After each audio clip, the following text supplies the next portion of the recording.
আসসালামু আলাইকুম রহমতুল্লাহ। সাবা সানাবিলের উদ্যোগে আয়োজিত ইলম শেয়ার প্রজেক্টের আজকে দ্বিতীয় পর্ব। এই পর্বে আমরা আলোচনা করব ইমাম মালিক রাহিমাহুল্লাহ সম্পর্কে। ইমাম মালিক রাহিমাহুল্লাহ ছিলেন একজন বড় মুহাদ্দিস এবং অনেক বড় ফকি, যার হাতেই মালিকি মাযহাবের ভিত্তি স্থাপিত হয়। ইমাম মালিক রাহিমাহুল্লাহর জন্ম আরবের একটি সম্ভ্রান্ত পরিবারে 93 হিজরিতে। ইমাম মালিকের বংশতালিকা যদি আমরা দেখি, তার পুরো বংশতালিকা হচ্ছে মালিক বিন আনাস বিন মালিক বিন আবু আমের। আবু আমের ছিলেন তার দাদার বাবা, পূর্বপুরুষ। তিনি মূলত ইয়ামানের বাসিন্দা ছিলেন এবং আনসাবের বিভিন্ন গ্রন্থে পাওয়া যায় ইয়ামানের রাজ পরিবারের একটা শাখা ছিল ইমাম মালিক রাহিমাহুল্লাদের পরিবার। আবু আমের তিনি নবীজি সাল্লাল্লাহু আলাইহি সাল্লামের জীবদ্দশাতেই, নবীজির সময়েই তিনি ইসলাম গ্রহণ করেন, তবে তিনি নবীজিকে দেখার সুযোগ পান নাই।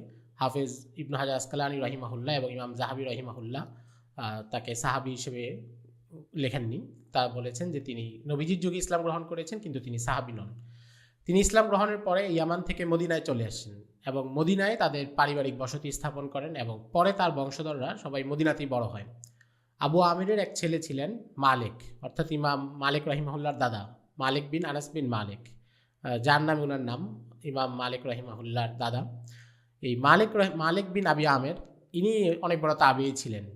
ওনার বাবাও তাবেঈ ছিলেন, উনিও অনেক বড় তাবেঈ ছিলেন। বিশেষ করে ওসমান রাদিয়াল্লাহু তাআলা আনহুর সাথে ওনার খুব সুসম্পর্ক ছিল এবং ওসমান রাদিয়াল্লাহু তাআলা আনহুর সাথে বিভিন্ন সময় উনি মজলিসে থাকতেন। ওসমান রাদিয়াল্লাহু তাআলা আনহু তার পরামর্শ গ্রহণ করতেন এবং ওসমান রাদিয়াল্লাহু তাআলা আনহু যেদিন শহীদ হন, মানে যে নাজুক পরিস্থিতিতে, সেই মুহূর্তে যারা তার লাশকে ঘর থেকে নিয়ে জানাজা এবং দাফন কাফনের ব্যবস্থা করেছিল, এদের মধ্যে উনিও একজন ছিলেন।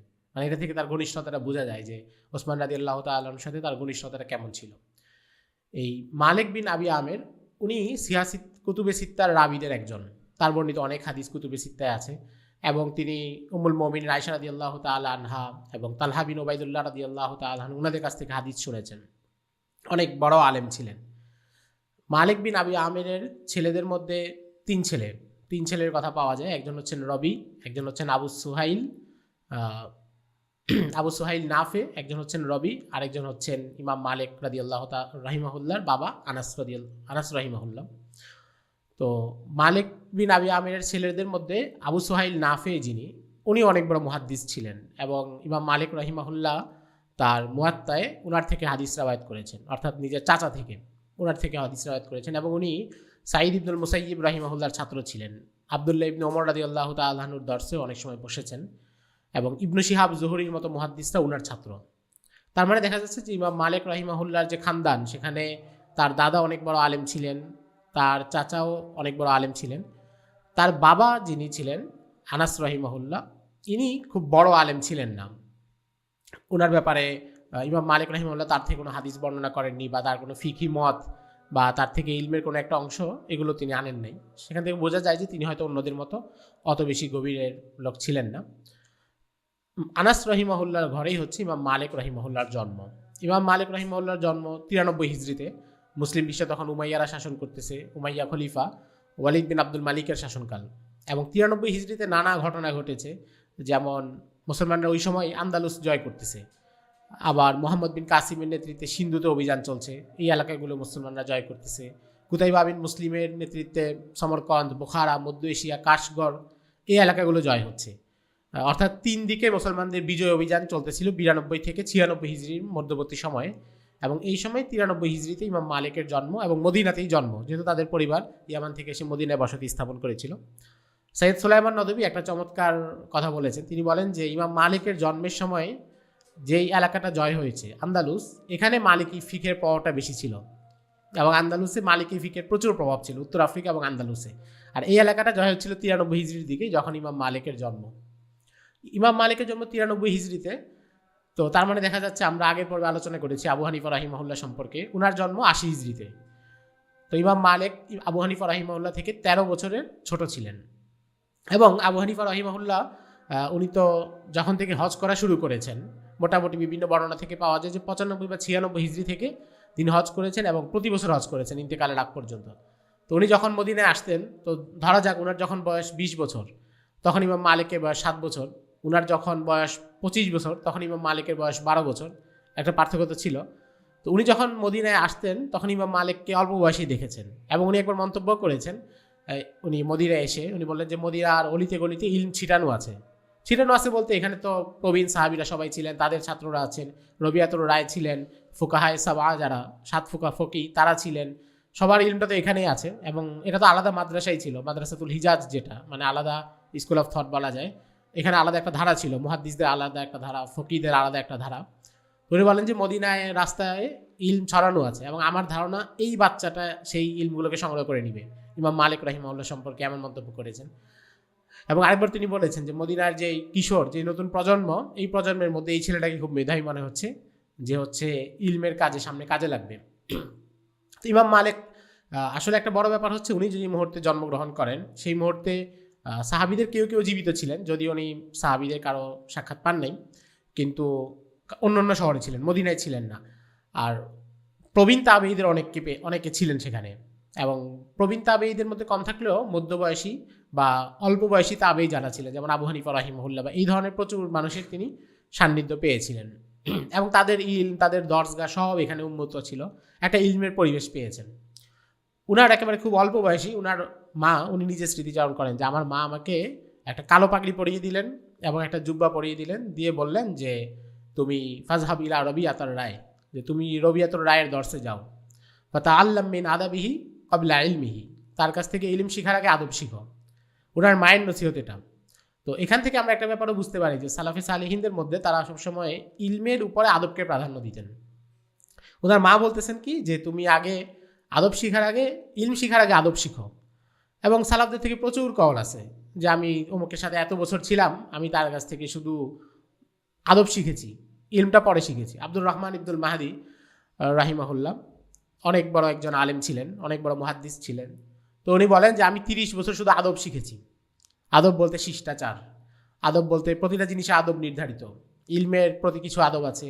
আহলে ইলম যারা তালিবুল ইলম বা উস্তাজ, তাদের প্রতি নির্দিষ্ট কিছু আদব আছে। ইলমের ওয়াসাইল যেগুলো কিতাব কিংবা কলম, এগুলোর প্রতি প্রত্যেকটার প্রতি আলাদা আদব আছে, এবং এই আদবগুলো গুরুত্বপূর্ণ। এই আদবগুলো এমন নয় যে এটা সবসময় ফরজ, ওয়াজিব বা জায়েজ না জায়েজ, এটা হচ্ছে ইলমের প্রতি একটা সম্মান তাজিম প্রদর্শন করা। এবং এই ইলমের প্রতি এই সম্মান তাজিম প্রদর্শন না করলে ইলমের নূর পাওয়া যায় না, অর্জিত ইলমের দ্বারা অর্জিত ইলমকে আমলে আনা যায় না, এমন নানা বিষয় দেখা যায়। মুজাদ্দিদ আল ফেসানি রাহিমাহুল্লাহ উনার জীবনীতে দেখা যায় যে উনি যখন লিখতেন তখন তো তারা কাঠের কলমে লিখতেন এবং কালি ব্যবহার করতেন। তো কাঠের কলমে লেখার পরে কলমগুলো ক্ষয়ে গেলে আবার এটাকে কেটে নিতেন। তো নিয়ে নিয়ে এগুলো ছোট টুকরা হয়ে যেত, এক পর্যায়ে বড় কলম আস্তে আস্তে ছোট টুকরা হয়ে যেত। তো আলেমরা এগুলোতে অনেকে অনেক কাজ করেছেন, যেমন কেউ কেউ করেছেন যে আমি সারা জীবনে যা লিখেছি, ইবনু জারির তাবারি রাহিমাহুল্লাহ, আমার দাফনের সময়ে আমার পানি গরম করা হবে এই টুকরাগুলোকে দিয়ে, এগুলো অনেকে করেছেন।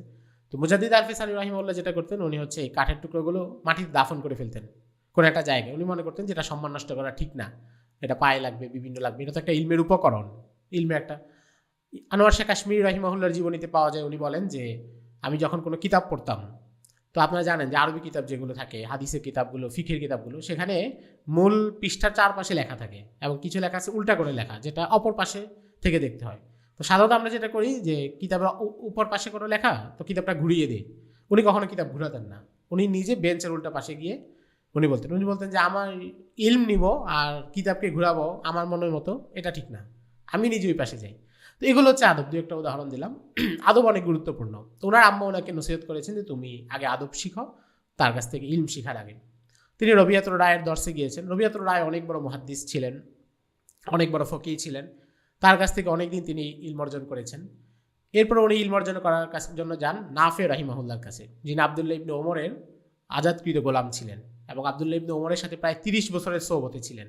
আবদুল্লাহ ইবনে ওমরের ফিক এবং হাদিসের যে ভান্ডার, পুরোটা নাফে রাহিমাহুল্লাহর কাছে সঞ্চিত ছিল।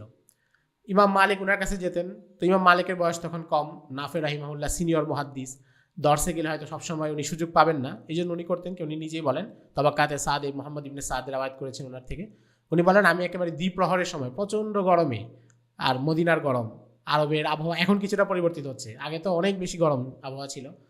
উনি বলেন যে নাফে রাহিমাহুল্লাহর বাসার সামনে চলে যেতাম দ্বিপ্রহরের সময়, ঘামে আমার পুরো জামা টামা ভিজে যেত। তারপরে গিয়ে তার দরজার সামনে দাঁড়িয়ে থাকতাম যে কখন উনি নামাজের জন্য বের হবেন বা কোনো কাজে বের হবেন। যখন উনি বের হতেন তখন ওনাকে যে প্রশ্ন করতাম যে এই মাসালে আব্দুল্লাহ ইবনে ওমর কি বলেছেন, এই মাসালে আব্দুল্লাহ ইবনে ওমর কি বলেছেন। কারণ আব্দুল্লাহ ইবনে ওমরের সবগুলো বর্ণনা, সবগুলো মাসলা মাসাইল ওনার কাছে ছিল। তো উনি নাফে রাহিমাহুল্লাহর কাছ থেকে এভাবে ইলম নিতেন, তাকে বিভিন্ন বিষয় জিজ্ঞাসা করতেন। ওনার কাছে উনি দীর্ঘদিন পড়েছেন এবং বলা যায় যে ইমাম মালিককে প্রভাবিত করার মতো ওস্তাদ যারা ছিলেন তাদের মধ্যে নাফে রাহিমাহুল্লাহ অন্যতম। এবং রবিয়াতুর রায় ফিখের দিক থেকে এবং নাফে রাহিমাহুল্লাহ হাদিসের দিক থেকে এই দুইজন তাকে খুব প্রভাবিত করেছেন এবং তিনি বারবার ইনাদের কথা বলেছেন। এরপরে আবার মজার ব্যাপার হচ্ছে যে ইমাম মালিক নিজে বলেছেন যে আমি যাদের কাছে পড়েছি তাদের বেশিরভাগ এমন হয়েছে কোনো না কোনো সময় আমার দর্শে বসে আমাকে প্রশ্ন করেছেন। সালাফদের মধ্যে এটাও ছিল যে তারা অনেক সময় ছাত্রদের দর্শে বসে যেতেন, ছাত্ররা কোনো বিষয় বেশি জানলে তার কাছ থেকে সেটা জিজ্ঞাসা করে জেনে নিতেন। তো কিছু বর্ণনা পাওয়া যায় যে নাফে রাহিমাহুল্লাহ উনাকে কিছু বিষয়ে মতামত জিজ্ঞাসা করেছেন, ইলমের কোনো কোনো বিষয়ে বা মালিক রাহিমাহুল্লাহর মতামত চেয়েছেন।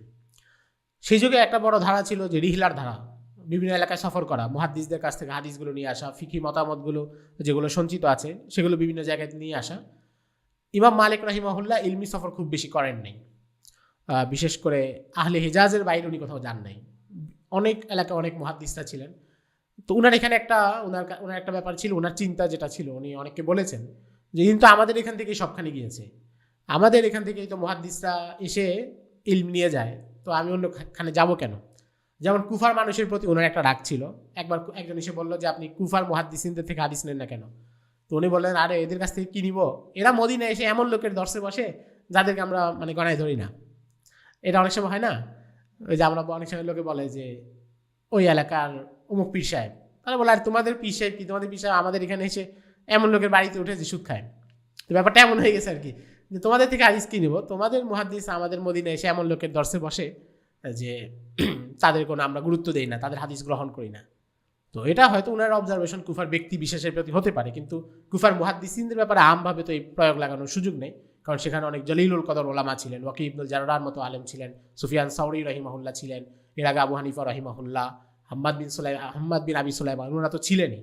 এটা ইমাম মালিক রহিমাহুল্লাহ উনি একটু কঠোর মেজাজে মানুষ ছিলেন, একটু বেশ কঠোরতা করতেন এবং ছোটোখাটো ছাড় দিতে রাজি ছিলেন না। তো ওই ক্ষেত্রে তিনি হয়তো কাউকে দেখেছেন, সেই তিক্ত অভিজ্ঞতা থেকে ওনার একটা সিদ্ধান্ত বা অবস্থান ছিল। তো উনি বাইরে বেশি সফর করেন নাই। ওনার মোটামুটি 118 হিজরির মধ্যে ওনার পড়াশোনা শেষ হয়ে যায়। 118 হিজরি হলে তাহলে ওনার বয়স তখন ছিল 25 বছর। 25 বছর বয়সে ওনার পড়াশোনা শেষ হয় এবং উনি দর্সের আলাদা স্বতন্ত্র মজলিস চালু করেন। তখন ওনার ওস্তাদরা জীবিত এবং উনি নিজে বলেন যে মদিনার 70 জন ফকি এবং আলেম আমাকে ফতোয়া দেওয়ার যোগ্য বলার পরে আমি ফতোয়ার কাজ শুরু করেছি। বিশাল ব্যাপার, যেখানে অনেক সময় আমরা কোনো ইজাজত বা সনদ ছাড়াই এই কাজে নেমে পড়ি। উনি বলতেছেন যে মদিনার 70 জন আলেম এবং ফকি আমাকে যখন সনদ দিয়েছেন যে তুমি ফতোয়া দিতে পারো, তখন আমি ফতোয়া দেওয়া শুরু করেছি। এবং এরপরও যে দিতেন, সারা জীবন উনি কেমন চিন্তিত থাকতেন। উনি ইন্তেকালের সময় বলতেছেন যে আমার এখন আফসোস হচ্ছে যে আমার জীবনে কিছু কিছু ফতোয়ায় যেখানে আমি নিজের ধারণা থেকে লিখছি, যেখানে আমার অনুমান ছিল, মানে ইজতিহাদ ছিল, গবেষণা ছিল, ওগুলো যদি আমি না দিতাম ওটা তো ভুল হওয়ার সম্ভাবনা আছে, আল্লাহ যদি আমাকে ওইটার জন্য পাকড়াও করেন। তো এটা হচ্ছে 70 জন ফকি এবং আলেমের কাছ থেকে সনদ পাওয়ার পরের অবস্থা। এবং ওনার কাছে একবার এক লোক আসলো, এসে বলল যে আমি 6 মাস দূরের পথ থেকে আপনার কাছে এসেছি কয়েকটা মাসালা জিজ্ঞাসা করার জন্য। তো ওনাকে মাসালা জিজ্ঞাসা করলো, উনি বললেন যে এটা আমার জানা নাই। তো ওই লোক বললো যে আমাকে আমার এলাকার লোকজন নির্বাচন করে পাঠাইছে, যে এলাকার কেউ সমাধান দিতে পারতেছে না, তুমি ইমাম মালিকের কাছে গিয়ে সমাধান নিয়ে আসো। তা আমি এলাকার লোককে গিয়ে কি বলবো? উনি বললেন যে তাদেরকে গিয়ে বলো যে ইমাম মালিক এই প্রশ্নের উত্তর জানে না। আব্দুর রহমান ইবনুল মাহদি বলেন যে আরেকবার ওনার কাছে আসলো মিশর থেকে প্রায় 42টা প্রশ্ন নিয়ে, উনি 35টার উত্তরে বললেন যে আমার জানা নাই। অর্থাৎ একদম নির্দ্বিধা। এটা হচ্ছে ইলমের প্রতি আমানতদারিতা, ইলমের সাথে প্রতারণা না করা, ইলমি খেয়ানত নেই। যেটা আমার জানা আছে সেটা বললাম, যেটা জানা নাই চুপ থাকলাম। কিন্তু যেটা জানা নাই এরপরে অনুমান করে ভুল বলে দেওয়া, এটা তো ইলমের সাথে খেয়ানত। তারা ইলমের সাথে, সালাফরা ইলমের সাথে খেয়ানত করা থেকে সবসময় অনেক বেশি দূরে থাকতেন এবং পরিচ্ছন্ন থাকতেন। তো ইমাম মালিক রাহিমাহুল্লাহ 118 হিজরিতে দর্শ দেওয়া শুরু করেন। তিনি মোটামুটি 2টা জায়গায় দর্শ দিতেন। একটা হচ্ছে মসজিদে নববীতে, রিয়াজুল জান্নাতে, রিয়াজুল জান্নার সামনে ওনার একটা দর্শ হতো, এটা হতো হাদিসের দর্শ। আর আরেকটা বিশেষ দর্শ হতো মদিনার আকিক উপত্যকায়। সেখানে বিশেষ করে খুসুসি যারা বিভিন্ন সময় যারা আসতো তারা ওনার কাছে সেখানে দর্শ নিতে পারত। রিয়াজুল জান্নাতে উনি যে দর্শটা দিতেন হাদিসের দর্শ, এবং মুহাদ্দিসিনদের মধ্যে যাদের হাদিসের দর্শ অত্যন্ত প্রভাবশালী, যাদের হাদিসের দর্সের আলাদা সুনাম করা হয়, মানে সব দিক থেকে দর্সের মান, পরিবেশ, ভাবগাম্ভীর্য সব কিছু বিবেচনায় যাদের হাদিসের দর্সকে অনেক বেশি গুরুত্ব দেওয়া হয়, তাদের মধ্যে ইমাম মালিকের দর্সটাও অত্যন্ত গুরুত্বপূর্ণ। তিনি যেখানে দর্স দিতেন তার দুপাশে বালিশ থাকতো, পরিচ্ছন্ন নরম বালিশ, যেন চাইলে হেলান দেওয়া যায়। ওনার সামনে উদ কাঠ জ্বালানো থাকতো, যেন পুরো দর্সগা সুগন্ধিময় থাকে। উনি দর্সে বসার আগে নিজে ওযু করে নিতেন, অনেক সময় গোসল করে নিতেন, খুব দামি জামা পরতেন। ইমাম মালিক আবার পোশাকের ক্ষেত্রে অনেক বেশি স্বাচ্ছন্দ্য অনুভব করতেন। উনি বলতেন যে আল্লাহ তোমাকে যে নিয়ামত দিয়েছে, তোমার পোশাক আশাকে এটার কিছু প্রতিফলন থাকা চাই। আবু হানিফা রাহিমাহুল্লাহর ব্যাপারে ঘটনা আছে যে ওনার কাছে ওনার এক ছাত্র এসে আসলো। উনি ছাত্রের পোশাক আশাক দেখে ভাবলেন যে সে গরিব, তো বললেন তুমি থাকো, মজলিসের পরে যেও। তো মজলিস শেষে উনি তাকে কিছু টাকা দিলেন, বলে যে ভালো জামা কাপড় কিনো। তো ছাত্র বললো যে আমি তো অভাবী না, আমার এর চাইতে ভালো জামা কাপড় কেনার সামর্থ্য আছে। তখন উনি বললেন যে আল্লাহ যাকে নিয়ামত দিয়েছেন তার উচিত নিয়ামতের কিছুটা বহিঃপ্রকাশ ঘটানো। তো ইমাম মালিক রাহিমাহুল্লাহ এটা মনে করতেন। ইমাম মালিক শুরুর দিকে কিছুদিন ব্যবসা করেছেন, শুরুর দিকে খুব অভাবীও ছিলেন, কিন্তু একটা পর্যায়ে উনি খুব ভালো জীবনযাপন করতে পারতেন, ওনার আর্থিক স্বাচ্ছন্দ্য ফিরেছিল। এবং বিশেষ করে ইমাম লাইস ইবনে সাদ ওনাকে নিয়মিত হাদিয়া পাঠাতেন, 500 দিনার, 1000 দিনার। ইমাম মালিকের মেয়ের বিয়ে হচ্ছে, লাইস ইবনে সাদ কাপড় পাঠিয়ে দিচ্ছেন মিশর থেকে। তো এই কারণে উনি খুব ভালো জামা কাপড় পরতেন। অনেক সময় দেখা যেত 2-1 দিন একটা ভালো জামা পরে কাউকে হাদিয়া দিয়ে দিচ্ছেন। ইমাম মালিক রাহিমাহুল্লাহ এটা ছিল। তো উনি দর্সে বসার আগে গোসল করতেন, ভালো জামা কাপড় পরতেন, খুব দামি সুগন্ধি লাগাতেন। তারপর ধীরে ধীরে হেঁটে মসজিদে নববীতে আসতেন। আসার পথে কারোর সাথে কথাও বলতেন না, বা ওই সময় কেউ গিয়ে ওনার পাশে কথা বলার সুযোগ ছিল না। এসে দরজগায় বসতেন খুব গম্ভীরতা নিয়ে, এরপর বলতেন যে পড়ো।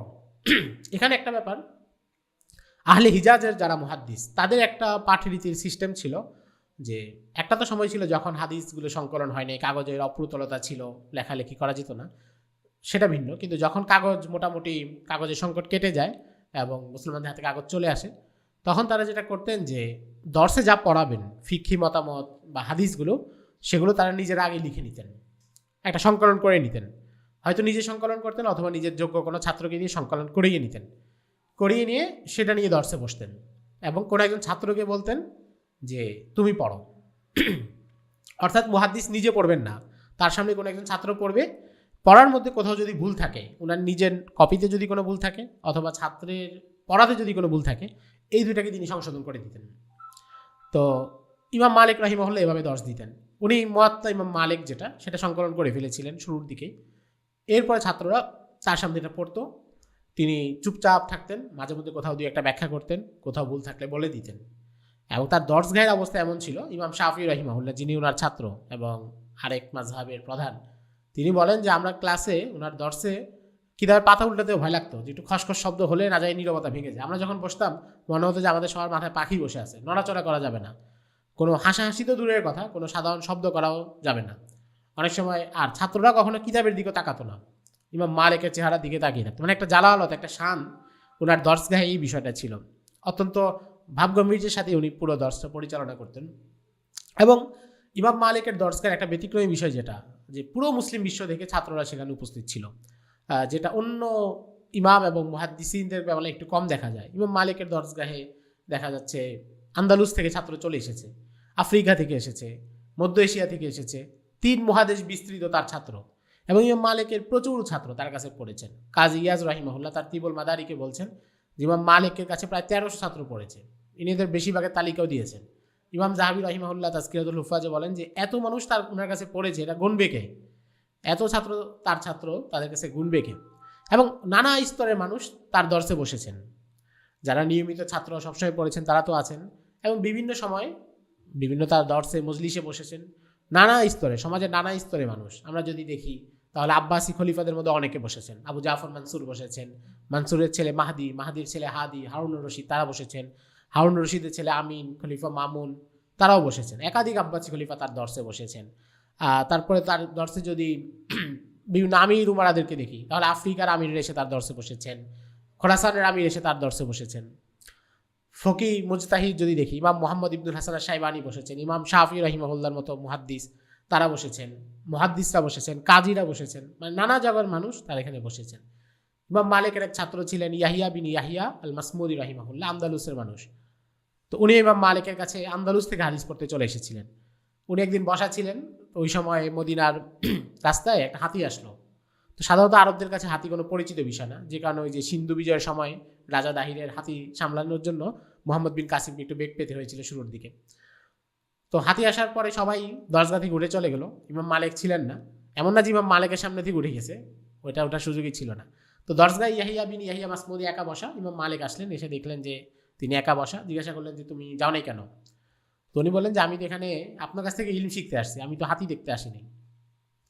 তো ইমাম মালিক খুব খুশি হলেন এবং বললেন যে আকিল আহলিল আন্দালুস, আন্দালুসের বুদ্ধিমান ছেলে, যে ইলমকে গুরুত্ব দেওয়া শিখছে। এবং বাস্তবেই পরে ইয়াহিয়া বিন ইয়াহিয়া মাসমুদি উনি ইমাম মালিকের প্রধান ছাত্রদের একজন হন, এবং আন্দালুসে মুয়াত্তা ইমাম মালিকের যে রাওয়ায়েত সেটা উনার মাধ্যমে যায়। এবং এখনও মুয়াত্তা ইমাম মালিকের যে রাওয়ায়েতগুলো প্রসিদ্ধ তার মধ্যে ইয়াহিয়া বিন ইয়াহিয়া মাসমুদির রাওয়ায়েতটাও প্রধান একটা রাওয়ায়েত। ইমাম মালিকের আরেক ছাত্র ছিলেন আসাদ ইবনুল ফুরাত, যিনি কায়রাওয়ান থেকে এসেছিলেন, তিউনেশিয়া থেকে, আফ্রিকা থেকে, এবং পরে আফ্রিকার বিচারক হয়েছিলেন। তিনি আফ্রিকা থেকে এসে ইমাম মালিকের দরজগায় বসেছেন মদিনায়, লম্বা সময় তার কাছে মুয়াত্তা ইমাম মালিক পড়েছেন। ইমাম শাফি রহিমাহুল্লাহ ফিলিস্তিন গাজা থেকে উনি চলে আসলেন, ইমাম মালিকের কাছে পড়লেন। তো তার কাছে ছাত্ররা নানাভাবে পড়েছেন, এবং উনি হাদিস বর্ণনার ক্ষেত্রে যেটা করতেন যে সব সময় তুমি পড়তে হবে, ছাত্র পড়তে হবে, উনি নিজে কখনো বর্ণনা করবেন না। মানে ওনার কাছে কেউ গেলে যে উনি হাদিস বর্ণনা করবেন এমনটা উনি করতেন না বেশিরভাগ সময়। মাঝে মধ্যে দুই একটা জায়গায় ব্যতিক্রম করেছেন। ইবনুল হাবিব নামে ওনার একজন ছাত্র ছিল, যে হচ্ছে ওনার এই হাদিসগুলো পড়ে দিত দর্শে। উনি যখন বসতেন তখন ইবনুল হাবিব হাদিসগুলো পড়ে দিত, উনি সেগুলোকে তাফসীর করে দিতেন। আর উনি যখন দর্শে বসতেন, উনার যে মুয়াত্তা ইমাম মালিক, উনার মেয়ে এই পুরো মুয়াত্তা ইমাম মালিকের হাফেজা ছিলেন। তিনি পর্দার আড়ালে দাঁড়িয়ে থাকতেন। তো যখন মুহাদ্দিসিনরা হাদিসগুলো পড়তে থাকতেন, কোথাও যদি ভুল হতো উনি পর্দার পাশে টোকা দিতেন বা দেয়ালে কোনো একটা শব্দ করতেন। তো তখন ইমাম মালিকও সতর্ক করে দিতেন ছাত্রকে। মানে ব্যাপারটা হচ্ছে এমন যে ছাত্র ভুল করেছে, ইমাম মালিক হয়তো বেখেয়ালে বা অসতর্কতা টের পান নাই, কিন্তু ওনার মেয়ে বলে দিত। এটা মানে ওনাদের পরিবারে ইলমি হালত কেমন ছিল এটা বোঝা যায়। ইমাম মালিকের একজন ছোট ছেলে ছিল ইয়াহিয়া। তো উনি যখন দর্শ দিতেন, ইয়াহিয়ার বয়স তখন খুবই কম, শিশু। তো সে মাঝে মধ্যে এসে দর্শে ঢুকে যেত, দৌড়াদৌড়ি করতো। ইমাম মালিক এটাতে একটু বিব্রত বোধ করতেন, এবং তিনি দোয়া করতেন যে আল্লাহ তাকে আদব শিখিয়ে দাও।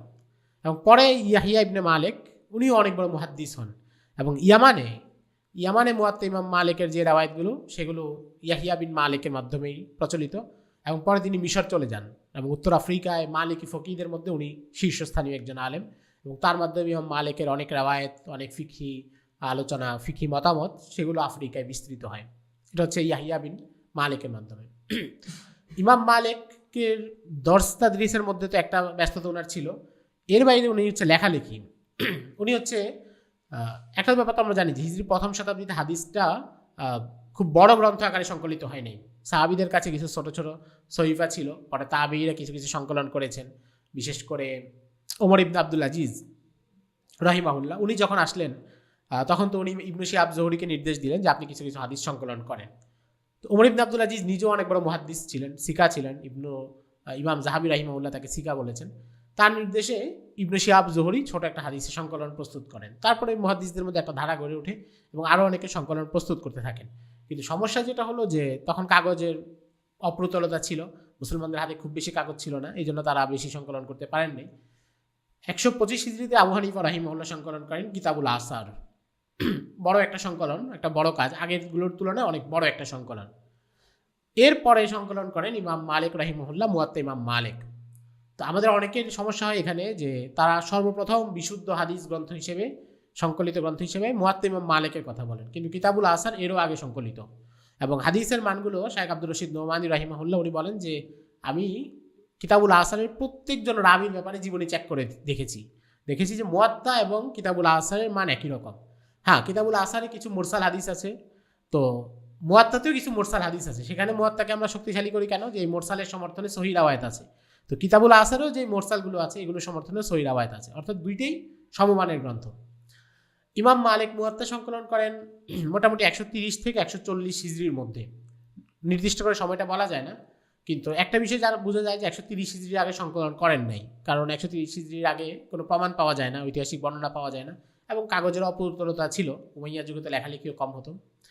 আর 140 হিজরির মধ্যে করেন, এটার প্রমাণ পাওয়া যায় যে 144 হিজরিতে আবু জাফর মনসুর প্রথমবার হজে আসেন, প্রথম হজ করতে আসেন 144 হিজরিতে। তখন তিনি বলেন যে আপনার এই মুয়াত্তা আমি দিক বিদিকে সব এলাকায় ছড়িয়ে দিব, সব এলাকায় মুয়াত্তার কপি পাঠিয়ে দিব এবং তাদেরকে বলবো যে এই মুয়াত্তা অনুসারেই তাদের বিচার কাজ, ফয়সালা, ফিকহি যত বিষয় আছে সবগুলো পরিচালনা করতে হবে। তো ইমাম মালিক বললেন যে না, ইলমটা কীভাবে এক গ্রন্থের উপর নির্দিষ্ট করে দেওয়া ঠিক হবে না, শুধু আমার মাযহাব প্রতিষ্ঠিত হবে এটা করা ঠিক না। তো এই দুইটা থেকে বোঝা যায় যে 130 থেকে 140-এর মধ্যেই তিনি মুয়াত্তা ইমাম মালিক সংকলন করেছেন। প্রথমে যখন উনি সংকলন করেন মানে 30 থেকে 40 সালের মধ্যে, তখন এখানে হাদিস সংখ্যা ছিল প্রায় 10,000। এরপর উনি প্রতি বছর সতর্কতা স্বরূপ কমাতে কমাতে উনার ইন্তেকালের একেবারে আগ মুহূর্তে এসে এখানে হাদিসটিকে 1800-র মতো, বর্তমান মুয়াত্তা মালিকে 1800-র মতো হাদিস আছে, কিন্তু শুরুতে 10,000-এর মতো হাদিস ছিল। এই জন্য ইমাম ইয়াহিয়া ইবনু মাইন রাহিমাহুল্লাহ উনি একবার মজা রসিকতা করে বলছেন যে সবার ইলম বাড়ে আর ইমাম মালিকের ইলম কমছে, মানে শুরুতে অনেক বেশি হাদিস ছিল, পরে উনি কমিয়ে ফেলছেন, এটা উনি মজা করে বলছিলেন। ইমাম মালিক রাহিমাহুল্লাহর এই মুয়াত্তা এটাই কেন্দ্রিক মূলত ওনার দর্শ হতো। 140 হিজরির পর থেকে যে দর্শগুলো হতো এই ইমাম মালিকের মুয়াত্তা এটা পড়ানো হতো। দর্শে কেউ একজন ইমাম মালিকের মুয়াত্তা পড়তেন, তারপর উনি সেটার উপরে আলোচনা করতেন। খলিফা মাহদি তিনি একবার আসলেন, তো এসে উনি যখন হজের মৌসুম ইমাম মালিকের দর্শে বসলেন, তো উনি বললেন যে আমার ছেলে আছে হারুন এবং হাদি, তারাও আপনার দর্শে বসতে চায়, আপনি তাদেরকে আসলে একটু হাদিস পাঠ করে শোনাবেন। এখন ওই যে আমরা তো আগে বললাম যে পাঠ করে শোনানো তো না রীতি না, উনি বললেন যে না আমি এটা করব না, তারাই আমাকে শোনাতে হবে। খলিফা মাহদি বললেন যে ঠিক আছে তাহলে তারা শোনাবে, কিন্তু তারা তো শাহজাদা, তাদের একটা সম্মান আছে, তাহলে আপনি আমাদের রাজপ্রাসাদে আসেন, সেখানে আপনি তাদের কাছ থেকে শুনলেন। ইমাম মালিক রাহিমাহুল্লাহ বললেন যে না, ইলমের কাছে আসা লাগে, ইলম কারো কাছে যায় না, এটা হচ্ছে ওনার ইলমি গায়রতের জায়গা থেকে। পরে খলিফা মাহদি দুই ছেলেকেই পাঠিয়ে দিলেন এবং তারা ইমাম মালিকের দর্শে বসে হাদিস শিখলেন, একেবারে পেছনে বসে। হারুন রশিদের মতো জাদরেল আব্বাসি খলিফা, পরে যিনি বড় খলিফা হয়েছিলেন, তিনিও ইমাম মালিকের দর্শগায় পিছন দিকে বসেছিলেন।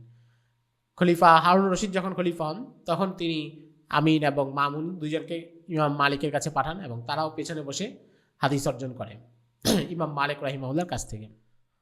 ইমাম মালিকের দর্শে আরেকটা বিষয় যেটা দেখা যায় যে ইমাম মালিক থেকে তো প্রচুর হাদিস বর্ণিত হয়েছে হাদিস গ্রন্থগুলোতে।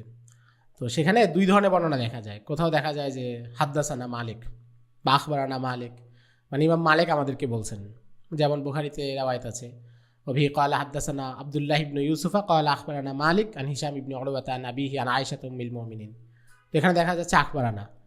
আবার কোথাও বেশিরভাগ জায়গায় যে রাওয়ায়াত দেখা যায় যে করাতু আলা মালিক, তার মানে হচ্ছে মুহাদ্দিস যিনি হাদিসটা বর্ণনা করতেছেন উনি ইমাম মালিককে পড়ে হাদিসটা শুনাইছেন, ইমাম মালিক সত্যায়ন করছেন, কিন্তু ইমাম মালিক নিজে ওনাকে পড়ে শোনান নাই, ওই যে ওনাদের বিশেষ পদ্ধতির কারণে।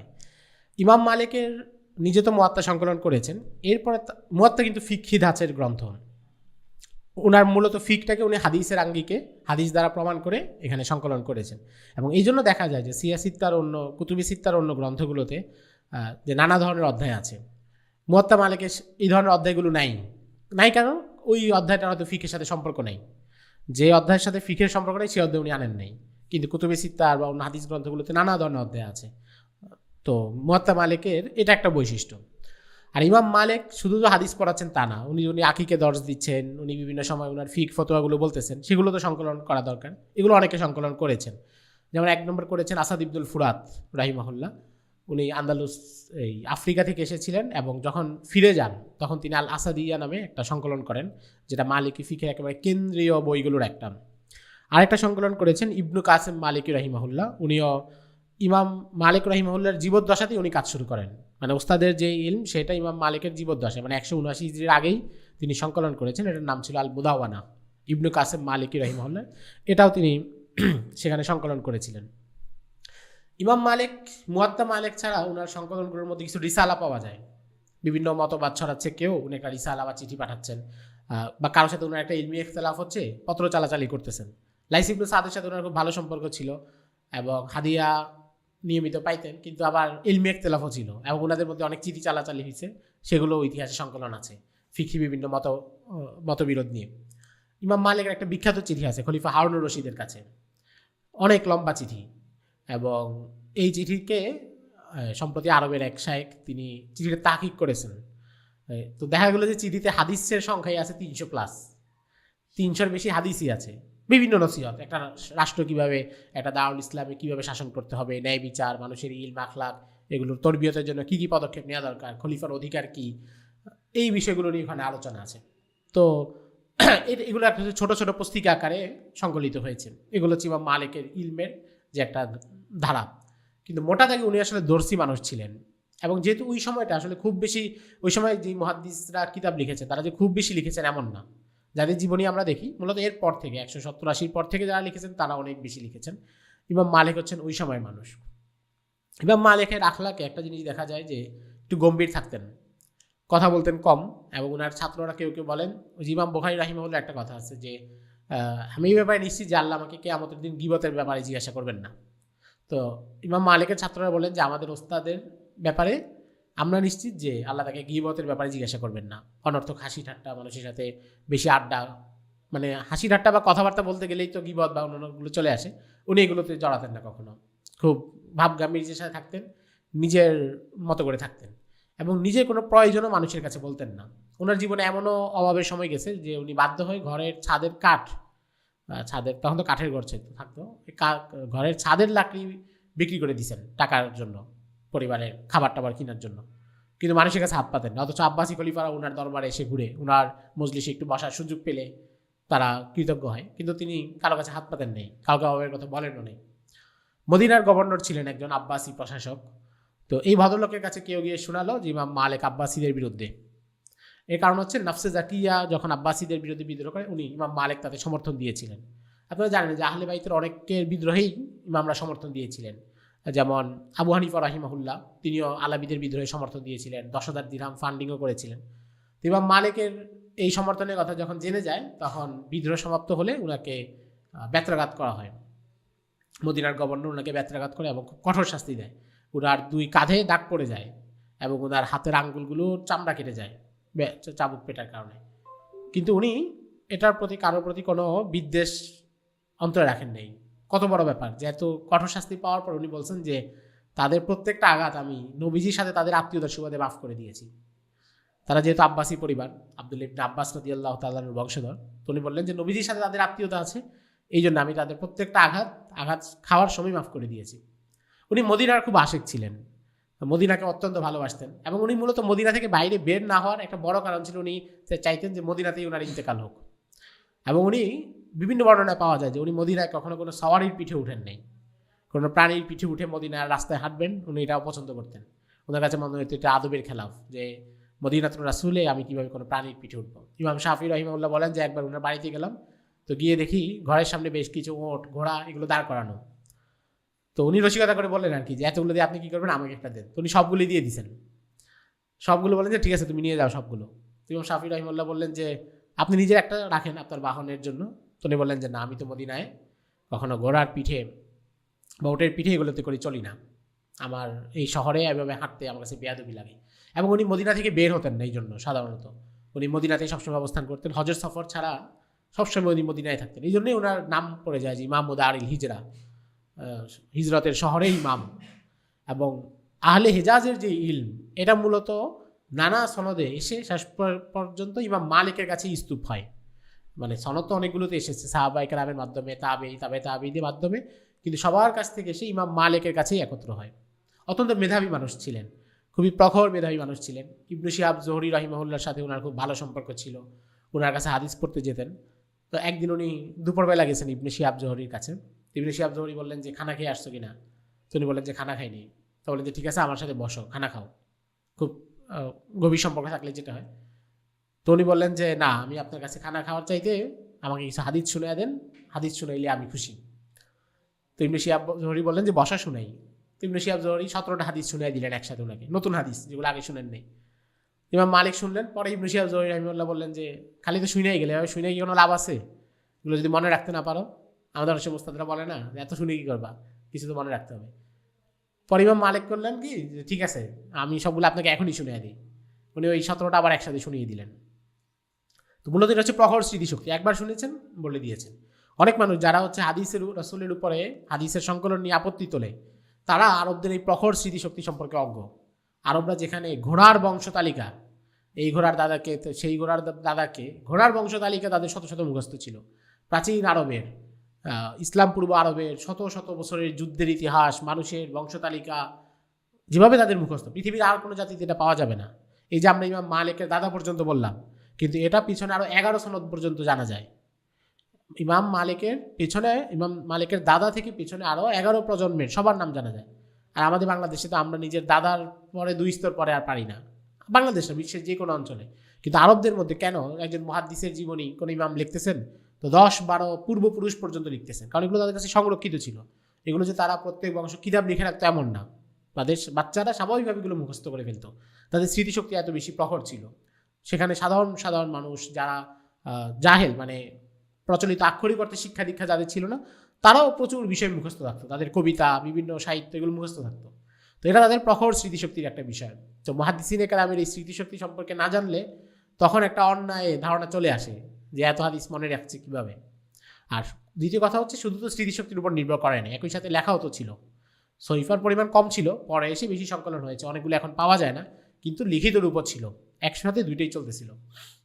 তো ইমাম মালিক রাহিমাহুল্লাহর অত্যন্ত স্মৃতিশক্তি ছিল ওনার, এবং এই জন্য উনি সাধারণত মেধাবীদেরকে পছন্দ করতেন, যারা ইলমের কদর করতে পারে, ওনার মজলিসে সেই ভাব গাম্ভীর্য নিয়ে সেই পরিবেশ কায়েম করে বসতে পারে। এর বাইরে অন্যদেরকে উনি খুব একটা গুরুত্ব দিতেন না, যে কারণে দেখা যাচ্ছে ওনার সাথে অনেকের মাঝে মধ্যে একটু তিক্ত সম্পর্ক হতো, কিন্তু উনি নিজের জায়গায় অটল থাকতেন। এবং সমকালীন যে কোনো সমস্যায় উনি মোটামুটি নিজের একটা অবস্থান ধরে রাখতে পারতেন। সেটা আব্বাসী খলিফাদের এই যে বিদ্রোহ বিরোধী অবস্থান, বিদ্রোহের পক্ষে যে অবস্থান, এই সবগুলো মিলালে দেখা যায় যে ইমাম মালিক রাহিমাহুল্লাহ তার সময় একজন সক্রিয় ব্যক্তি ছিলেন, এবং তিনি সমাজের গুরুত্বপূর্ণ মানুষ ছিলেন। যে তাকে এড়িয়ে কিছু একটা করার এটার খুব একটা সুযোগ ছিল না। তিনি মদিনার অত্যন্ত গুরুত্বপূর্ণ ব্যক্তি। এই জন্য আমরা দেখি যে আবু হানিফা রাহিমাহুল্লাহ ছোটবেলায় তো ইমাম মালিককে দেখে মন্তব্য করেছেন, কিন্তু পরে যখন এসেছেন অনেক সময় তিনি ইমাম মালিকের দর্শেও বসেছেন, তার সাথে বিভিন্ন ইলমি বিষয়ে মোজাকারা করেছেন। একবার তারা সারা রাত কথা বলেছেন বিভিন্ন ইলমের মাসালা নিয়ে, বিভিন্ন বিষয় নিয়ে কথাবার্তা বলেছেন। এবং অন্য যারা পরের দিকের যারা তরুণ আলেম যারা ছিলেন, তারা তো তার দর্শে বসতেনি। 175 হিজরির দিকে তিনি বেশ অসুস্থ হয়ে পড়েন।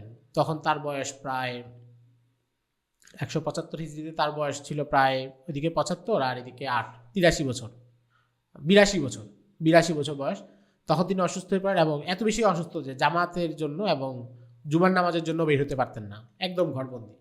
তো এই সময় তার কাছে অনেকে মদিনায় পড়তে এসেছিলেন, কিন্তু তারা ওনার হয়তো অল্প কিছু দর্শ পেয়েছেন, বেশি পান নেই। ওনার একজন বিখ্যাত শাগরেদ ছিলেন ইবনু ওয়াহাব মিসরি, উনি মিশর চলে যান। তো ওই সময় যারা মদিনায় এসেছেন তাদের অনেকে মদিনা ইমাম মালিককে অসুস্থ দেখে তারা মিশর চলে যান, এবং ইবনু ওয়াহাব মিসরির কাছে মিশরে পড়াশোনা করতে থাকেন। আর ইমাম মালিকের অসুস্থতা বেশ কয়েক বছর যায়, এরপর 179 হিজরিতে তিনি ইন্তেকাল করেন। এক হিসেবে দেখা যায় উনি কিন্তু বেশ দীর্ঘ একটা হায়াত পেয়েছেন। একেবারে উমাইয়া খলিফাদের, প্রভাবশালী খলিফাদের যুগগুলো দেখেছেন, ওয়ালিদ বিন আব্দুল মালিকের যুগ, সুলাইমান বিন আব্দুল মালিক, হিসাম বিন আব্দুল মালিক, ওমর ইবনে আব্দুল আজিজ, ওনাদের যুগটা দেখেছেন। আব্বাসী খলিফাদের মধ্যে আবুল আব্বাস সাফা, আবু জাফর মানসুর, মাহদি, হাদি, হারুনুর রশিদের যুগে এসে তিনি ইন্তেকাল করেন। একটা লম্বা সময় এবং রাজনৈতিক অনেক ধারা পট পরিবর্তন এগুলো দেখেছেন। ইমাম জাহাবি রহিমাহুল্লাহ তাজকিরাতুল হুফাজে বলেন যে অন্য মুহাদ্দিসদের চাইতে ইমাম মালিকের একটা আলাদা বৈশিষ্ট্য হলো যে তিনি দীর্ঘ হায়াত পেয়েছিলেন, একটা লম্বা হায়াত পেয়েছেন। আবু হানিফা রাহিমাহুল্লাহ মাত্র 70 বছর, কিন্তু আবু হানিফা রাহিমাহুল্লাহর চাইতে তো ইমাম মালিক রাহিমাহুল্লাহ অনেক বেশি পেয়েছেন। ইমাম শাফি রাহিমাহুল্লাহ তিনি মাত্র 54 বছর, খুব অল্প সময় বেঁচেছেন। কিন্তু ইমাম মালিকের জীবনটা অনেক বড় ছিল, এবং তিনি আলী সনদ পেয়েছেন, যেহেতু মদিনায় থাকতেন। যেমন উনার সনদে ইবনে ওমর পর্যন্ত উনার সনদ মাত্র একই স্তর, মাঝখানে শুধু নাফে রাহিমাহুল্লাহ আছেন, আর নাফে আন ইবনে ওমর। তো এই ধরনের উঁচু কিছু সনদ উনার কাছে ছিল, মদিনাতে উনি এটা পেয়েছেন, এবং দীর্ঘ হায়াত পেয়েছেন। এবং তিনি সনদকে খুব বিশুদ্ধভাবে বিশ্লেষণ করতেন, যেটা আমরা মুয়াত্তা মালিকের ক্ষেত্রে দেখি যে 10,000 হাদিস পেয়েছেন, সেখান থেকে নিজেই যাচাই করতে করতে 8,000 বাদ দিয়ে দিয়েছেন। এগুলো সবগুলোই যে বাদ দেওয়ার মতো এমন না, কিন্তু উনি নিজের সতর্কতা, নিজের একটা মাপকাঠি স্থির করেছেন, সেই মাপকাঠিতে অটল থাকার জন্য হাদিসের সংখ্যা কমিয়ে এনেছিলেন। তো এগুলো ইমাম মালিকের একটা আলাদা বৈশিষ্ট্য, যেটা ইমাম জাহাবি রাহিমাহুল্লাহ উল্লেখ করেছেন। ইমাম মালিক রাহিমাহুল্লাহ উনি ব্যক্তি জীবনে নবীজি সাল্লাল্লাহু আলাইহি সাল্লামকে অনেক বেশি ভালোবাসতেন, নবীজির শহরকে তো ভালোবাসতেনই। ওনার সামনে যখন নবীজির নাম নিত কেউ, ওনার চেহারা পরিবর্তন হয়ে যেত। ওনার চেহারা একটা আবেগ ভর করতো, চোখে পানি জমতো, নবীজির প্রতি গভীর আবেগ, যে নবীজির নাম শুনলেই ওনার চেহারা পরিবর্তিত হয়ে যেত। ব্যক্তিগতভাবে ওনার আমল ছিল রাতের বেলা পুরো রাত নফল নামাজ পড়তেন, নফল সালাত পড়তেন, কখনো কখনো 2 রাকাত সালাতে 1 খতম কোরআনুল কারীম খতম করে দিতেন। প্রচুর নফল ইবাদত করতেন। মানুষের সাথে একটু কম মিশতেন। মানুষের বিভিন্ন মজলিস, বিভিন্ন জলসায় এগুলোতে কম যেতেন। নিজের ঘর, দরসগাহ, আবার ঘর। এটা ছিল ওনার মোটামুটি রুটিন। মসজিদে নববীতেও নফল নামাজ পড়তেন। ফজর নামাজের পরে দীর্ঘ সময় মসজিদে নববীতে বসে জিকির আজকার করতেন।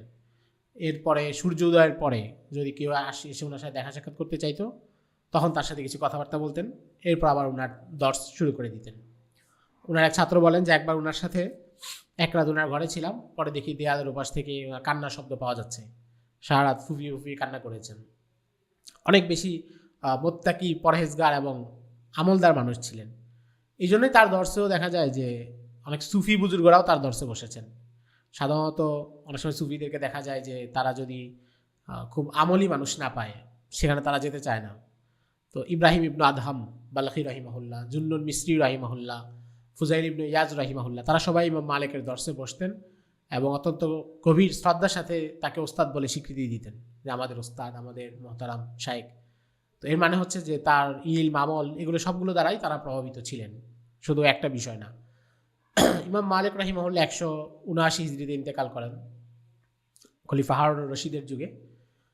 তার ইন্তেকালের ফলে একটা উল্লেখযোগ্য ধারার ইলম এখানে এসে সমাপ্ত হয়। অর্থাৎ পরে যারা ইমাম মালিক থেকে বর্ণনা করেছেন তারা মূলত আহলে হিজাজের সবগুলো ধারাকে এক সনদে পেয়ে গেছেন। এই জন্যই দেখি যে কুতুবে সিত্তাতে ইমাম মালিক থেকে প্রচুর রেওয়ায়েত, ইমাম বুখারী রাহিমাহুল্লাহ প্রচুর রেওয়ায়েত এনেছেন এবং তার থেকে প্রচুর হাদিস বর্ণিত আছেন। ইমাম মালিক রাহিমাহুল্লাহর সাথে আবু হানিফা রাহিমাহুল্লাহর তো সরাসরি দেখা সাক্ষাৎ হয়েছে, তাদের খুব ভালো সম্পর্ক ছিল, তিনি খুব শ্রদ্ধা করতেন। ইমাম শাফি রাহিমাহুল্লাহ তো তার সরাসরি ছাত্র ছিলেন এবং খুব স্নেহধন্য ছাত্র ছিলেন। আর ইমাম আহমদ ইবনে হাম্বলের জন্ম হয়েছিল, কিন্তু ইমাম মালিকের সাথে তার দেখা হয়নি, কারণ ইমাম মালিকের ইন্তেকাল 179 হিজরিতে, আর ইমাম আহমদ ইবনে হাম্বল 184 হিজরির আগে বাগদাদের বাইরে সফরই করেননি। উনি 184 হিজরির আগে যে ইলম অর্জন করেছেন সেটা বাগদাদে বসে অর্জন করেছেন। এবং ইমাম শাফির কাছেও যে উনি পড়েছেন সেটা ইমাম শাফি বাগদাদে গেছেন দেখে।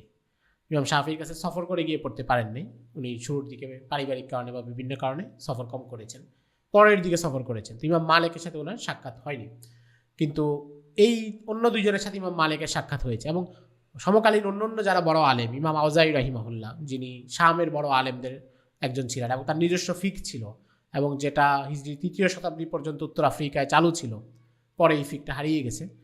তো ইমাম আউজাই রাহিমাহুল্লাহর সাথে ইমাম মালিকের ভালো সম্পর্ক ছিল, তিনিও এসে ইমাম মালিকের দর্শে বসতেন। লাইস ইবনু সাদ রাহিমাহুল্লাহ তিনি তো এসে বসতেনই, সুফিয়ান ইবনু আইনা, সুফিয়ান সাউরি রাহিমাহুল্লাহ ওনারাও ইমাম মালিকের কাছে বসতেন। অত্যন্ত প্রভাবশালী একজন মুহাদ্দিস এবং ফকি ছিলেন ইমাম মালিক রাহিমাহুল্লাহ। তো আজকে আমরা ইমাম মালিক রাহিমাহুল্লাহ সম্পর্কে সংক্ষিপ্ত আলোচনা করলাম। ইনশাআল্লাহ আগামী পর্বে আমরা আলোচনা করব ইমাম শাফি রাহিমাহুল্লাহ সম্পর্কে।